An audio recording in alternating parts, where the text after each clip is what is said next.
Hello അസ്സാം വലൈക്കും. Welcome back to Fine Fara. ഇപ്പം നമ്മളിപ്പോൾ ഉള്ളത് മാംഗ്ലൂരിലാണ്. മാംഗ്ലൂരിലെ ഫസ്റ്റ് വീഡിയോ ആണ് ഞാൻ ഇതിന് മുന്നേ അപ്ലോഡ് ചെയ്തിട്ടുണ്ടായിരുന്നത്. അപ്പോൾ ഇത് അതിൻ്റെ ഒരു കണ്ടിന്യൂവേഷൻ ആയിട്ടുള്ള വീഡിയോ ആണ് കേട്ടോ. അപ്പം നമ്മൾ സ്റ്റേ ചെയ്യുന്നത് ഹംപൻകട്ടയിലെ ഹോട്ടൽ മോത്തി മെഹലിലാണ് കേട്ടോ. ഇവിടെ നമുക്കൊരു അടിപൊളി പൂളുണ്ട് കേട്ടോ. ഈ പൂൾ തന്നെയാണ് എനിക്ക് തോന്നുന്നു ഈ ഒരു ഹോട്ടലിൻ്റെ മെയിൻ അട്രാക്ഷൻ. ഇവിടെ ഹോട്ടലിലുള്ള ഇൻമേറ്റ്സും അത് കൂടാണ്ട് തന്നെ പുറത്തുനിന്നുള്ള ആളുകൾ കുട്ടികളെ ട്രെയിൻ ചെയ്യിപ്പിക്കാനൊക്കെ വരുന്നുണ്ട് കേട്ടോ. പിന്നെ ഇവിടെ പൂളിൽ ഒരു അടിപൊളി ട്രെയിനറും ഉണ്ട്. അപ്പം നമ്മളുടെ പൂളൊന്ന് കണ്ടാലോ. അത്യാവശ്യം നല്ല ഡെപ്തൊക്കെ ഉള്ള പൂളാണ് കേട്ടോ. ഒരു എൽ ഷേപ്പിലുള്ള വലിയൊരു പൂളാണ്. പൂളിൻ്റെ ഒരു എൻഡിലേക്ക് ഓൾമോസ്റ്റ് 12 ഫീറ്റ് വരെ ഇവിടെ ഡെപ്ത് വരുന്നുണ്ട്. അങ്ങനെ വളരെ എക്സൈറ്റഡ് ആയിട്ട് നമ്മൾ പൂളിൽ ചാടാൻ വേണ്ടി പോയപ്പോഴാണ് അവിടുത്തെ ട്രെയിനർ പറഞ്ഞത് സ്വിം ക്യാപ്പും അതുപോലെ തന്നെ ഗോഗിൾസും മാൻഡേറ്ററി ആണെന്ന്. പക്ഷേ നമ്മൾ അതൊന്നും കയ്യിൽ വെക്കാത്തതുകൊണ്ട് തന്നെ പിന്നെ നമ്മൾ മുടിയൊക്കെ കെട്ടി വെച്ചിട്ടാണ് പിന്നെ മക്കളെ ഇറക്കിയിട്ടുണ്ടായിരുന്നത്. ശരിക്കും നമ്മൾ എപ്പോൾ സ്വിമ്മിംഗ് പൂൾ യൂസ് ചെയ്യുമ്പോഴും സ്വിം ക്യാപ്പും ഗോഗിൾസൊക്കെ യൂസ് ചെയ്യുന്നത് അവരുടെ സേഫ്റ്റിക്കല്ല കേട്ടോ, നമ്മളുടെ സേഫ്റ്റിക്ക് വേണ്ടിയിട്ട് തന്നെയാണ്. പൂളായതുകൊണ്ട് തന്നെ ക്ലോറിനേറ്റഡ് വാട്ടർ ആയിരിക്കും. ഈ വാട്ടറിൻ്റെ pH മെയിൻറ്റെയിൻ ചെയ്യാൻ വേണ്ടിയിട്ട് പല രീതിയിലുള്ള കെമിക്കൽസും ആഡ് ചെയ്യും. അതുകൊണ്ട് തന്നെ വളരെ ഫ്രീക്വൻ്റ് ആയിട്ട് സ്വിമ്മിങ്ങിനൊക്കെ പോകുന്നവർ ഗോഗിൾസും അതുപോലെ ഹെഡ് ക്യാപ്പൊന്നും യൂസ് ചെയ്തിട്ടില്ലെങ്കിൽ നമ്മളുടെ മുടിക്കും അതുപോലെ കണ്ണിനൊക്കെ പ്രശ്നമാവാൻ ചാൻസ് ഉണ്ട് കേട്ടോ. നല്ല ഡെപ്തുള്ള പൂളായതുകൊണ്ട് തന്നെ നമുക്ക് സ്വിം ചെയ്യാനൊക്കെ ഭയങ്കര ഒരു ആവേശം ഉണ്ടായിരുന്നു കേട്ടോ. പക്ഷേ ഈ പറഞ്ഞ പോലെ ഗോഗിൾസ് ഒന്നും ഇല്ലാത്തതുകൊണ്ട് തന്നെ അധികം നമ്മളെ തല വെള്ളത്തിലേക്ക് താഴ്ത്തിയിട്ടൊന്നും സ്വിം ചെയ്യാൻ പറ്റുന്നില്ല. കണ്ണിന് നല്ല പുകച്ചിലുണ്ടായിരുന്നു. ഈ കുളത്തിലും കായലൊന്നും നീന്തുന്ന പോലെ അല്ലല്ലോ, ഇതിൽ അത്യാവശ്യം കെമിക്കൽസ് ഉണ്ടായതുകൊണ്ട് തന്നെ കണ്ണ് നല്ല പുകച്ചിലുണ്ടായിരുന്നു. എന്ത് പറഞ്ഞാലും ഒരു 2-3 മണിക്കൂർ നമ്മൾ ആ പൂളിൽ സ്പെൻഡ് ചെയ്തിട്ടുണ്ടായിരുന്നു. നമ്മൾ കൂടാണ്ട് അവിടെ പഠിക്കാൻ വന്ന കുറച്ച് പിള്ളേരും ഉണ്ടായിരുന്നു കേട്ടോ. മോർണിംഗിലും ഈവനിങ്ങിലും ഒക്കെ ഇവിടെ കുട്ടികൾക്ക് വേണ്ടിയിട്ട് സ്പെഷ്യൽ സ്വിമ്മിങ് ക്ലാസ്സസും ഉണ്ട്. അങ്ങനെ സ്വിമ്മിങ് ഒക്കെ കഴിഞ്ഞ് നമ്മൾ ക്ഷീണിച്ച് റൂമിലെത്തിയതിനു ശേഷം വീണ്ടും ഡ്രസ്സ് ചെയ്ത് പുറത്തേക്ക് ഇറങ്ങാം കേട്ടോ. അപ്പോൾ ഇനി പുറത്തേക്ക് ഇറങ്ങുന്നത് എന്തിനാന്നുള്ളൊരു ചോദ്യം വേണ്ട, ഭക്ഷണം കഴിക്കാൻ തന്നെയാണ്. പക്ഷെ എവിടെ പോകും എന്നുള്ളൊരു കൺഫ്യൂഷനിലായിരുന്നു. അപ്പോൾ രാവിലെ നമ്മൾ ഐഡിയൽസിൽ പോയെങ്കിലും വേണ്ടത്ര അങ്ങോട്ട് എക്സ്പ്ലോർ ചെയ്യാൻ പറ്റിയിട്ടില്ലായിരുന്നു കേട്ടോ. അതുകൊണ്ട് തന്നെ വീണ്ടും നമ്മൾ ഇന്ന് ഐഡിയൽസിലേക്ക് തന്നെ പോകാൻ തീരുമാനിച്ചു. എങ്ങനെയുണ്ട് നമ്മളുടെ ഫാമിലി ഫോട്ടോ? വലിയൊരു മിറർ കണ്ടപ്പോൾ നമ്മളൊരു ഫാമിലി ഫോട്ടോ ക്ലിക്ക് ചെയ്തതാണേ. അപ്പോൾ ഇതാണ് നമ്മൾ താമസിക്കുന്ന ഹോട്ടലിൻ്റെ ലോബി. ഇതിൻ്റെ മാനേജറായിട്ട് സംസാരിച്ചപ്പോൾ അവർ പറഞ്ഞിട്ടുണ്ടായിരുന്നത് ഇതൊരു 2010 അപ്പോൾ റെനോവേറ്റ് ചെയ്തതാണ് എന്നാണ്. അപ്പോൾ അത്രയും വർഷം മുന്നേ തന്നെ ഇത്രയും നല്ലൊരു ഇൻഫ്രാസ്ട്രക്ചറിൽ അവർ റെനോവേറ്റ് ചെയ്തിട്ടുണ്ടെന്നുണ്ടെങ്കിൽ സംഭവം അടിപൊളിയാണല്ലോ അല്ലേ. 2010 ചെയ്തിട്ടുള്ളൊരു ഇൻറ്റീരിയറിൻ്റെ പോലെ ഇല്ല ഇപ്പോൾ കാണുമ്പോഴും. എല്ലായിടത്തും ഭയങ്കര നീറ്റ് ആൻഡ് ക്ലീൻ ആണ് കേട്ടോ. മാത്രമല്ല നല്ല സർവീസുമാണ്. പക്ഷെ ഇപ്പോൾ ചെറിയ എന്തൊക്കെയോ ഇഷ്യൂസ് കാരണം ഇപ്പോഴത്തെ മാനേജ്മെൻ്റ് ഒന്ന് മാറിയിട്ട് വേറെ മാനേജ്മെൻറ്റ് ഏറ്റെടുക്കാൻ പോവാണ് എന്നാണ് ഇവർ പറഞ്ഞത്. പക്ഷെ എന്തായാലും ഇവരുടെ സ്റ്റാഫ്സ് ആണെങ്കിലും ഇവരുടെ സർവീസ് ആണെങ്കിലും അടിപൊളിയായിരുന്നു കേട്ടോ. എനിക്ക് ഈ ലോബിയിൽ ഏറ്റവും കൂടുതൽ ഇഷ്ടമായത് ഇവിടുത്തെ മിറേഴ്സ് ആണ് കേട്ടോ. ഇഷ്ടം പോലെ മിറേഴ്സ് ഉണ്ട്. പിന്നെ ഒരു 2-3 റെസ്റ്റോറൻറ്റ്സ് ഉണ്ട് കേട്ടോ ഇതിൻ്റെ ഉള്ളിൽ തന്നെ. അപ്പം നമ്മൾ ഫുഡ് കഴിക്കാൻ പോയാലോ? വീണ്ടും നമ്മൾ ഐഡിയൽസ് ആണ് ഉദ്ദേശിക്കുന്നത്. എന്തായാലും പോയി നോക്കട്ടെ, അവിടെ ഒരുപാട് വെറൈറ്റി ഐറ്റംസ് ഉണ്ട് കേട്ടോ. 1-2 പ്രാവശ്യം പോയാലൊന്നും നമുക്ക് അവിടുത്തെ ഫുൾ വെറൈറ്റി ഒന്നും ട്രൈ ചെയ്ത് തീരൂല. ഈ ഹോട്ടലിനൊരു പ്രത്യേകത തന്നെ ഇതിൻ്റെ ലൊക്കാലിറ്റിയാണ് കേട്ടോ. അതുകൊണ്ട് മാത്രമാണ് നമ്മളിവിടെ ചൂസ് ചെയ്യാൻ കാരണം. മാംഗ്ലൂർ സിറ്റീൻ്റെ മെയിൻ സെൻറ്റർ ആയിട്ടുള്ള ഹംപൻകട്ട സർക്കിളിൽ നിന്ന് ഒരു നടക്കാനുള്ള ദൂരേ ഈ ഹോട്ടലിലേക്കുള്ളൂ. ഇവിടുന്ന് റെയിൽവേ സ്റ്റേഷനിലേക്കായാലും അതുപോലെ തന്നെ വേറെ എവിടേക്കാണെങ്കിലും ആക്സസിബിലിറ്റി വളരെ ഈസിയാണ് കേട്ടോ. അപ്പം നമുക്ക് അധികം ദൂരമൊന്നും പോകാനില്ല. ഇവിടുന്ന് ഐഡിയൽ കഫേയിലേക്ക് നേരെ പോയിട്ടുണ്ടായിരുന്നത് ഐഡിയൽ കഫേയിലാണ്. എന്തോ ഒരു ഭാഗ്യത്തിന് നമുക്കൊരു സീറ്റും കിട്ടിയിട്ടോ. പിന്നെ എന്തൊക്കെ ഓർഡർ ചെയ്തതെന്നൊന്നും ചോദിക്കരുത്. ഓർഡർ ചെയ്ത ഐറ്റംസൊക്കെ അൺലിമിറ്റഡ് ആണ്. കാരണം എന്താ ഓർഡർ ചെയ്തതെന്ന് ഇപ്പം എനിക്ക് ഓർമ്മയില്ല. അത്രയും ഐറ്റംസ് നമ്മൾ 1 by 1 ആയിട്ട് ട്രൈ ചെയ്തിട്ടുണ്ടായിരുന്നു. ഇത് മാംഗ്ലൂരിലെ സ്പെഷ്യൽ മൈസൂർ മസാലയാണ് കേട്ടോ. ഇത് അന്നും ഇന്നും ഒക്കെ എൻ്റെ ഒരു ഫേവറേറ്റ് ആയിട്ടുള്ള ഒരു ഐറ്റമാണ്. നമുക്ക് നമ്മുടെ കോളേജ് ക്യാൻറ്റീനിൽ കിട്ടുമായിരുന്നു ഇതുപോലത്തെ ഒരു മൈസൂർ മസാല. അത് വേറെ തന്നെ ഒരു ടേസ്റ്റ് ആയിരുന്നു കേട്ടോ. ആ ടേസ്റ്റ് പിന്നെ എവിടെ നിന്ന് കഴിച്ചിട്ടും എനിക്ക് കിട്ടിയിട്ടില്ല. എന്തായാലും മാംഗ്ലൂർ എക്സ്പ്ലോർ ചെയ്യാൻ വേണ്ടി വന്നതാണ് കുട്ടികളെയും കൊണ്ട്. അപ്പോൾ അതുകൊണ്ട് തന്നെ അവർക്ക് ഇഷ്ടപ്പെടുന്ന രീതിയിൽ മാക്സിമം എൻജോയ് ചെയ്യട്ടെ എന്ന് വിചാരിച്ചു. അതിൻ്റെ അടുക്ക് അമ്രയും റിസ്വാനിക്കും കൂടെ എന്നെ സർപ്രൈസ് ചെയ്യാൻ വേണ്ടിയിട്ട് എൻ്റെ ബാഗിൽ എന്തോ ഒരു സാധനം കൊണ്ടുവന്ന് വെച്ചിട്ടുണ്ടായിരുന്നു കേട്ടോ. അപ്പോൾ എന്തൊക്കെയോ പറഞ്ഞ് അതെന്നെ കൊണ്ട് എടുപ്പിക്കുന്ന ഒരു സീനാണ് ഈ കാണുന്നത്. സത്യം പറഞ്ഞാൽ ഞാനിങ്ങനത്തെ ആക്സസറീസ് ഒക്കെ യൂസ് ചെയ്യാറ് വളരെ കുറവാണ്. അപ്പോൾ അതുകൊണ്ട് തന്നെ ഞാനൊരിക്കലും ഇത് എനിക്കാന്ന് വിചാരിച്ചിട്ടില്ലായിരുന്നു കേട്ടോ. അതുകൊണ്ടാണ് ഞാൻ ആ ഒരു മുഖഭാവത്തിലിരിക്കുന്നത്. അതൊരു സിൽവർ ബ്രേസ്ലെറ്റ് ആയിരുന്നു. അമ്ര പറഞ്ഞ് റിസ്വാനിക്കാനെ കൊണ്ട് എനിക്ക് വേണ്ടിയിട്ട് വാങ്ങിയിട്ട് എൻ്റെ ബാഗിൽ വെച്ചതായിരുന്നു കേട്ടോ. എന്നിട്ട് അവരൊന്ന് സർപ്രൈസ് ആക്കിയതാണ് എന്നെ. പക്ഷെ അവൾ എക്സ്പെക്റ്റ് ചെയ്ത അത്രയും ഒരു എക്സൈറ്റ്മെൻറ്റ്, ഒരു വാവ് ഒന്നും എൻ്റെ സൈഡിൽ നിന്ന് കണ്ടില്ല കേട്ടോ. അതാണ് അവളുടെ ഒരു സങ്കടം. എന്തായാലും അടിപൊളി ബ്രേസ്ലെറ്റ് ആണ്. ഞാൻ പിന്നീട് വെയർ ചെയ്യാം, എൻ്റെ കയ്യിലൊക്കെ കട്ട്ലേറ്റും ഫുഡിൻ്റെ ഐറ്റംസൊക്കെ ആണെന്ന് പറഞ്ഞിട്ട് ഞാൻ തിരിച്ച് ബാഗിലേക്ക് തന്നെ വെച്ചു. അങ്ങനെ നമ്മൾ ഐഡിയൽസ് നിന്ന് ഇറങ്ങുമ്പോൾ ദേ ഇതാണ് അവസ്ഥ. നമ്മളിവിടെ പാരങ്ങളിലൊക്കെ ക്യൂ കാണാറില്ലേ, അതേ അവസ്ഥയാണ് ഇവിടുത്തെ ഐഡിയൽ കഫേയിൽ കേട്ടോ. നമ്മൾ കുറച്ച് നേരത്തെ എത്തിയതുകൊണ്ടും മാത്രമല്ല, എന്തോ ഒരു ഭാഗ്യം ഉണ്ടായതുകൊണ്ടാണ് നമുക്ക് സീറ്റ് കിട്ടിയത് കേട്ടോ. അത് കഴിഞ്ഞ് നെക്സ്റ്റ് നമ്മൾ പോയിട്ടുണ്ടായിരുന്നത് സൺഡേസിലേക്കാണ്, നാച്ചുറൽസിൻ്റെ സൺഡേസിലേക്ക്. വീണ്ടും ഇവിടുത്തെ ഐറ്റംസിൻ്റെ പേരൊന്നും എനിക്ക് ഓർമ്മയില്ല കേട്ടോ. പക്ഷേ നമ്മൾ കഴിച്ചത് എന്തൊക്കെയാണെന്ന് ഓർമ്മയുണ്ട്. അതുകൊണ്ട് തന്നെ ഇവർക്ക് വേണ്ടതെല്ലാം നമ്മൾ 1 by 1 നോക്കിയിട്ട് ഡിഫറെൻ്റ് ആയിട്ടുള്ള ഐറ്റംസ് ഓർഡർ ചെയ്തിട്ടുണ്ടായിരുന്നു. ഇത് ഓരോന്നും ഭയങ്കര യുണീക്കായിട്ടുള്ള ഡിഷസ് ആണ് കേട്ടോ.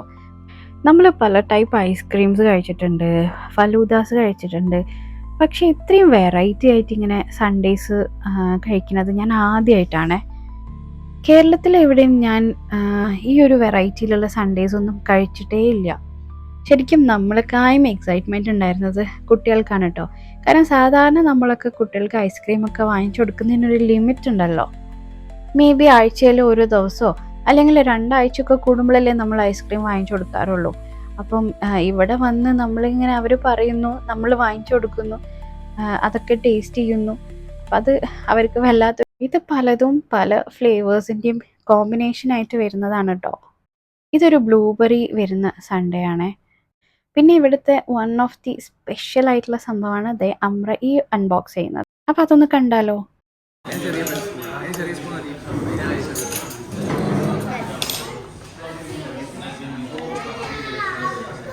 ടേസ്റ്റ് പറ.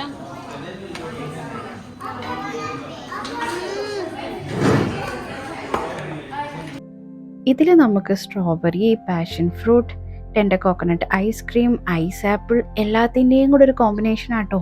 മധുരമുണ്ട്, പുളിയുണ്ട്, അതുപോലെ തന്നെ ടെൻഡർ കോക്കനട്ടിൻ്റെ ആ ഒരു സ്വീറ്റ്നെസ്സും, അങ്ങനെ ഒരു അടിപൊളി ടേസ്റ്റാണ്. അപ്പോൾ അടുത്തതായിട്ട് അജു ടേസ്റ്റ് ചെയ്യാൻ പോണത് നമ്മളുടെ ആ ഒരു ബ്ലൂബെറി സൺഡേ ആണ്. ശരിക്കും നമുക്ക് വീഡിയോക്ക് വേണ്ടി എക്സ്പ്രഷൻ ഇട്ട് തരുന്ന ഒന്നല്ല കേട്ടോ. ഓരോ ഐസ്ക്രീമിനും അതിൻ്റേതായിട്ടുള്ളൊരു യുണീക്കായിട്ടുള്ള ടേസ്റ്റ് ഉണ്ട്. നമ്മളത് വായിൽ വെച്ച് കഴിയുമ്പോൾ തന്നെ അതിൻ്റെ ഒരു ഫ്ലേവർ നമുക്ക് ഫീൽ ചെയ്യാൻ പറ്റും കേട്ടോ. പിന്നെ ഏറ്റവും മെയിനായിട്ട് പറയാനുള്ളത് ഇവർ തരുന്ന പ്രോഡക്റ്റിൻ്റെ ക്വാളിറ്റിയാണ്. ക്വാളിറ്റി മെയിൻറ്റെയിൻ ചെയ്യുന്നതുകൊണ്ട് തന്നെയാണ് നമുക്ക് ഇത്ര ടേസ്റ്റും തോന്നുന്നത്. അസ ഇപ്പോൾ ട്രൈ ചെയ്തുകൊണ്ടിരിക്കുന്നത് ഒരു വാനില ബട്ടർ സ്കോച്ച് തിക്ക് ഷേക്കാണ്. പിന്നെ വേറൊരു പ്രത്യേകത എന്താണെന്ന് വെച്ചാൽ, നമുക്ക് സാധാരണ ഒരുപാട് ഐസ്ക്രീംസ് കഴിക്കുമ്പോൾ ഇങ്ങനെ മധുരം കുത്തിയിട്ട് ഇങ്ങനെ ഒരു ഉള്ളൊരു പ്രശ്നം വരില്ലേ, അങ്ങനത്തെ ഒരു പ്രശ്നമില്ല. കാരണം എല്ലാം ഐസ്ക്രീംസ് അല്ലല്ലോ, കുറേ അതിൽ ഫ്രഷ് ഫ്രൂട്ട്സ് ഉണ്ട്, പിന്നെ ചിലതൊക്കെ അതിൻ്റെ ക്രഷ് ഉണ്ട്. അങ്ങനെ ഒരു കോമ്പിനേഷൻ ആയതുകൊണ്ട് നമുക്കത്ര മടുപ്പോ അല്ലെങ്കിൽ വല്ലാത്തൊരു കുത്തുന്ന മധുരമോ ഒന്നും തോന്നിക്കുന്നില്ലായിരുന്നു. അപ്പോൾ ഇതാണ് ഇവിടുത്തെ മെനു. ഞാൻ ഓർഡർ ചെയ്തിട്ടുള്ള എന്താണെന്ന് ഞാൻ കാണിച്ചു തരാം കേട്ടോ.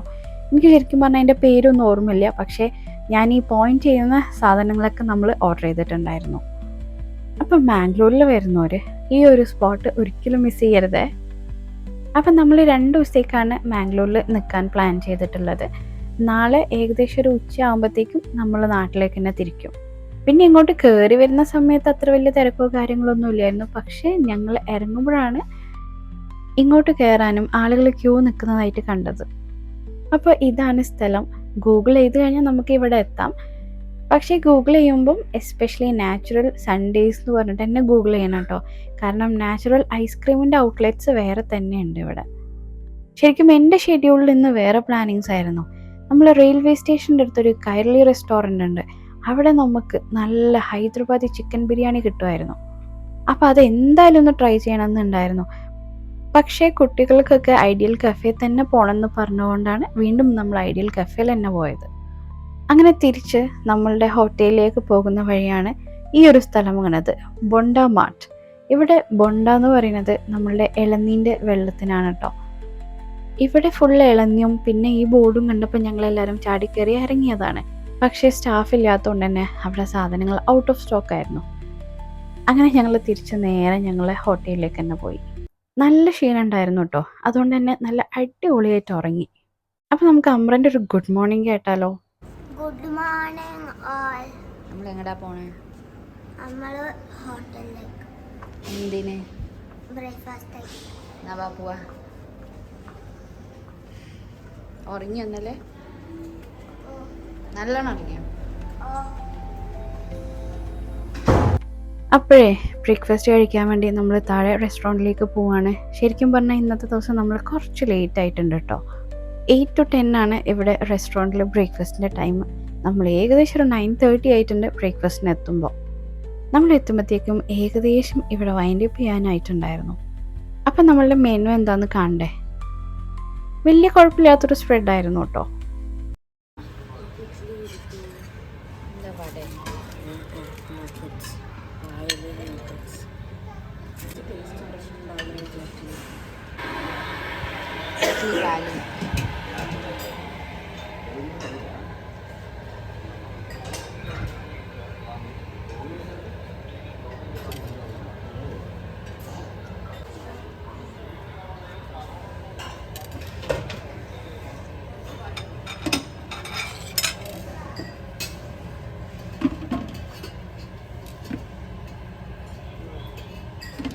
എല്ലാത്തിൻ്റെയും ഒരു ചെറിയ പോർഷൻ മാത്രമേ ബാക്കി ഉണ്ടായിരുന്നുള്ളൂ.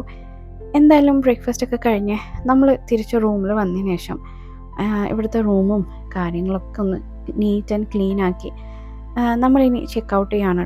അപ്പോൾ മക്കൾസൊക്കെ ഉണ്ടായതുകൊണ്ട് തന്നെ അവർ അബദ്ധവശാൽ എന്തെങ്കിലും സാധനങ്ങൾ അവിടെയും ഇവിടെയൊക്കെ വെച്ച് മറന്നു വെച്ചിട്ടുണ്ടോ എന്നുള്ളൊരു സംശയം കൊണ്ട് തന്നെ ഒരുപാട് പ്രാവശ്യം ഡബിൾ ചെക്ക് ചെയ്തിട്ടാണ് ഞാൻ അവിടെ നിന്ന് ഇറങ്ങിയിട്ടുണ്ടായിരുന്നത്.